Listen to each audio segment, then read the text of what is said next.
Bismillah, Assalamualaikum warahmatullahi wabarakatuh. Salam sehat, salam sepak bola, salam sliding. Halo slidingers, terima kasih telah mampir kembali di channel Uncle Sliding. Bagaimana kabarnya?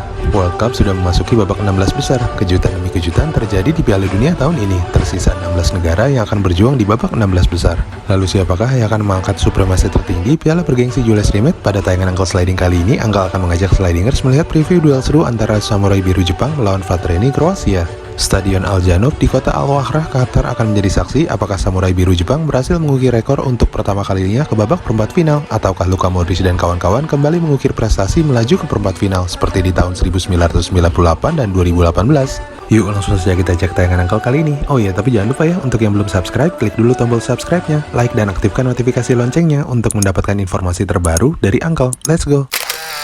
Statistik kedua tim, Blue Samurai tim Jepang melaju ke babak 16 besar dari grup E, grup yang dikatakan sebagai grup terpanas di Piala Dunia tahun ini. Namun siapa sangka Takefusa Kubo dan kawan-kawan berhasil tampil sebagai jawara di grup ini, bahkan mengalahkan juara dunia 3 kali Jerman dan jawara dunia tahun 2010 Spanyol. Ini merupakan suatu prestasi yang sangat hebat yang diraih oleh anak asuh Hajime Moriyasu, menyamai prestasi Jepang di tahun 2002, 2010, dan tahun 2018. Bahkan Junya Ito dan kawan-kawan berpeluang melewati rekor pendahulunya, sebut saja Shinji Ono, Hidetoshi Nakata, hingga Shinji Kagawa, jika mampu mengalahkan Kroasia Senin malam nanti. Flashback sekilas ya slidingers, Jepang mengawali fase kualifikasi Piala Dunia 2022 ini dalam kondisi kurang baik. Sempat kalah di 2 laga awal dari 3 laga pertama dari Oman dan Saudi Arabia. Jepang mengamuk di 7 laga tersisa tanpa terkalahkan, termasuk mengalahkan The Socceroos Australia 0-2 dan Saudi Arabia 2-0. Lolos ke Qatar, Jepang tergabung di grup panas F, dan hampir seluruh pecinta sepak bola yakin Jepang hanya menjadi pelengkap setelah tergabung bersama raksasa Spanyol dan Jerman. Namun Hajime dan seluruh punggawa anak muda Jepang yang kali ini berisikan para pemain mudanya membalikan keadaan, mengalahkan Jerman untuk pertama kalinya setelah comeback gemilang 2-1, dan di laga duel hidup mati Samurai Biru kembali bangkit dan lolos setelah menang dramatis 2-1 atas Spanyol. Akankah jejak langkah Samurai Biru berhasil membuat rekor baru kali ini?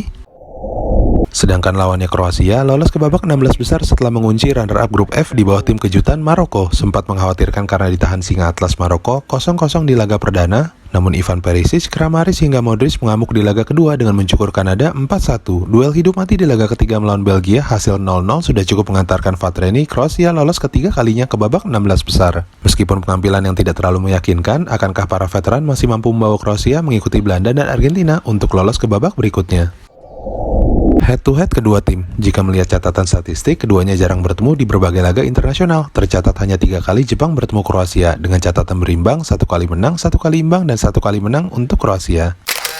Catatan Uncle, laga seru Senin malam di Stadion Al Janoub akan menarik. Jepang yang berisikan youngster pemain mudanya tampil determinasi tinggi dan konsisten mengampilkan permainan cepat. Kontra strategi berhadapan dengan Kroasia dengan ciri khasnya dominan ball possession, bermain lambat, dan kombinasi umpan daerah terukur ke lini depan. Uncle memperkirakan 30 menit awal di babak pertama dan 30 menit terakhir di awal babak kedua akan menjadi waktu krusial untuk kedua tim memenangkan laga. Jika melihat statistik, Kroasia di babak pertama mencetak 2 gol dan kebobolan hanya 1 gol. Namun yang patut diwaspadai oleh Zlatko Dalic adalah Kroasia belum menemukan performa yang oke dan belum tajam untuk mencetak gol. Tercatat dari 4 laga, Kroasia hanya mampu mencetak 4 gol yang seluruhnya dicetak dalam satu pertandingan. Kroasia masih kesulitan mencetak gol, kehilangan kreativitas hingga eksekusi yang tidak tajam. Meskipun performa Vatreni Kroasia di lini belakang cukup baik, tertekan hampir sepanjang pertandingan, terutama di laga terakhirnya, Luka Modric dan kawan-kawan berhasil mencetak clean sheet keduanya. Dejan Lovren, terutama Joško Gvardiol, ampuh menjadi batu karang bagi lini belakang Kroasia. Duel lini tengah akan menjadi kunci serta adu cepat sayap akan terjadi di laga kali ini. Samurai Biru muda di turnamen kali ini tampil sangat efektif dengan determinasi tinggi. Minim pengalaman tidak membuat Jepang kehilangan ketangguhan dan percaya dirinya. Di 2 laga awal melawan raksasa Eropa, Jerman dan Spanyol, statistik memperlihatkan counter attack Jepang sangat ampuh, tajam, dan berbahaya. Hanya membuat beberapa peluang dan tendangan ke gawang lawan, namun Jepang mampu mencetak total 4 gol ke gawang Spanyol dan Jerman. Selain itu, lini belakang dan tengah Jepang cukup ampuh, cukup kokoh untuk membendung serbuan keduanya. Minim penguasaan bola, Autanaka, Wataru Endo hingga Junya Ito tampil militan saat bertahan dan menyerang. Pelatih Jepang Hajime Moriyasu yang sudah menangani Jepang hampir 3 tahun lamanya tahu betul kekuatan dan titik lemah pasukannya, terutama di babak kedua. Pergantian pemain Hajime sukses menghadang superior Jerman dan tiki-taka dominan Spanyol. Namun yang menjadi catatan, di babak pertama Jepang harus waspada. Jepang selalu kebobolan di babak pertama dan tentu akan menyulitkan Samurai Biru jika harus kebobolan kembali saat melawan Kroasia yang memiliki pertahanan kuat. Rio Modric, Kovacic hingga Brozovic yang menang pengalaman tahu betul untuk meredam agresivitas Tanaka, Kamada hingga Kubo dengan lebih lama menguasai bola. Namun Kroasia harus waspada, terutama strategi Jepang di babak kedua yang sangat efektif lewat kombinasi cepat 1-2 sisi sayap.